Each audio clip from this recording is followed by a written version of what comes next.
welcome to Ervina's channel. Hola, ini Ervina dan ini dogiku namanya Latte.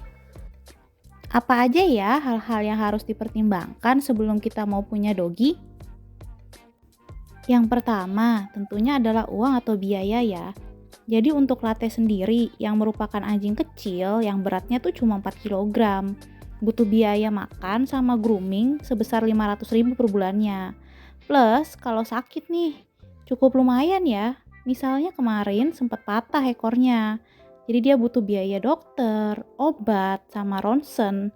Nah, untuk satu kali kedatangan itu, aku keluarin biaya kurang lebihnya adalah 1 juta.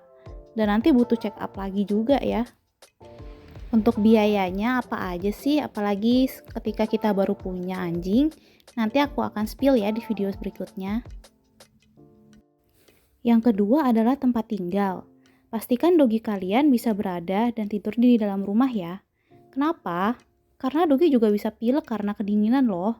Apalagi untuk anjing ras, bisa aja kepanasan. Dogi kalau kepanasan itu bisa sampai mati. Pastikan juga orang-orang di rumahmu gak ada yang anti banget sama dogi ya. Karena dogi itu bisa merasakan mana yang gak suka sama dia dan bisa cenderung lebih agresif sama yang gak suka sama dia. Yang ketiga adalah lingkungan tempat kalian tinggal.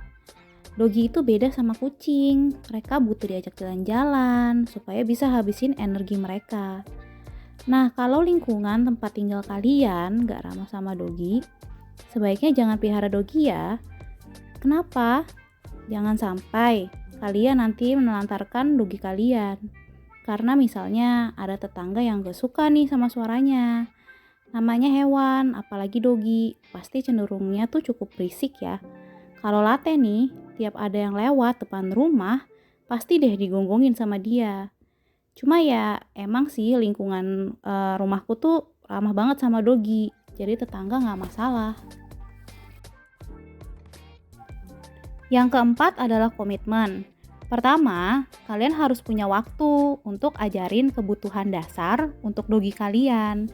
Misalnya ajarin untuk pipis, pup, belum lagi kalau masih kecil, masih suka nakal-nakalnya tuh. Ya jadi kita harus kasih tahu mana yang boleh dan mana yang enggak. Kedua, susah makan.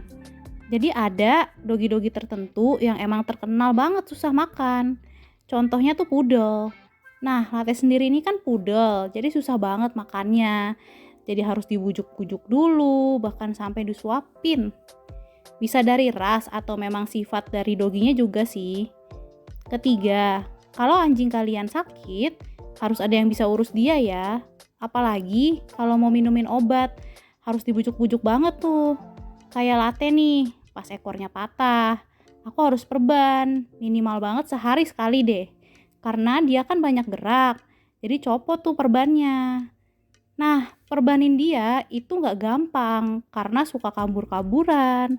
Dan ada aja yang buat dia fokus ke yang lain. Terus ada juga obat minum yang harus dikasih. Jadi kalau dia lagi sakit cukup menguras tenaga dan waktu sih. Tapi ya kalau kita lihat matanya dan udah sayang, jadi berasa hilang juga sih capeknya.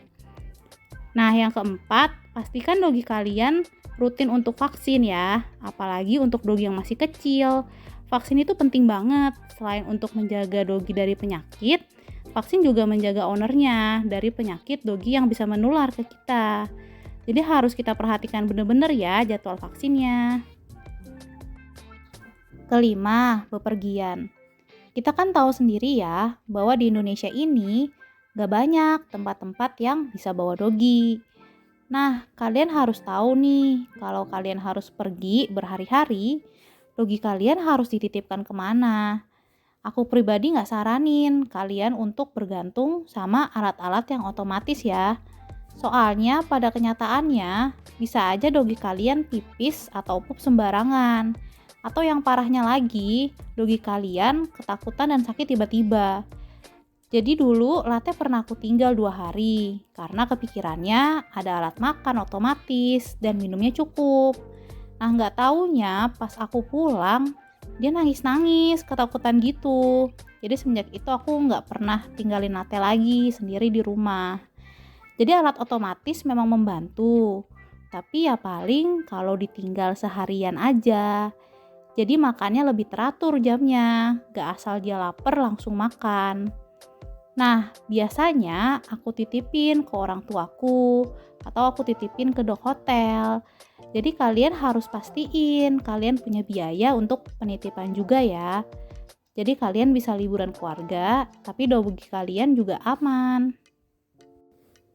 Keenam, dokter hewan terdekat. Kalau kalian baru pertama kali punya dogi, kalian harus tahu dokter hewan terdekat ya. Apalagi dogi yang masih kecil, lebih sering sakitnya tuh aneh-aneh banget. Jadi pas darurat kalian tahu harus dibawa kemana. Atau bisa juga lewat dokter hewan online ya. Kalau sekarang aku pakainya sih Halodoc. Karena sebelum ada platform dokter hewan yang lain, aku udah ketemu dokter yang cocok untuk latte di Halodoc. Jadi ya aku tinggal lanjutin aja. Nah, itulah hal-hal yang harus kalian ketahui sebelum punya dogi. Kita harus mau bertanggung jawab, karena mereka itu makhluk hidup. Jadi, kalian akan pelihara dogi gak cuma karena lucu aja ya. Plus dari punya dogi juga banyak kok. Aku pribadi merasa lebih banyak plusnya. Nanti kita akan bahas di video selanjutnya ya. Thanks for watching. Jangan lupa subscribe channel ini ya untuk tahu hal-hal seputar dogi lainnya. See you on the next video.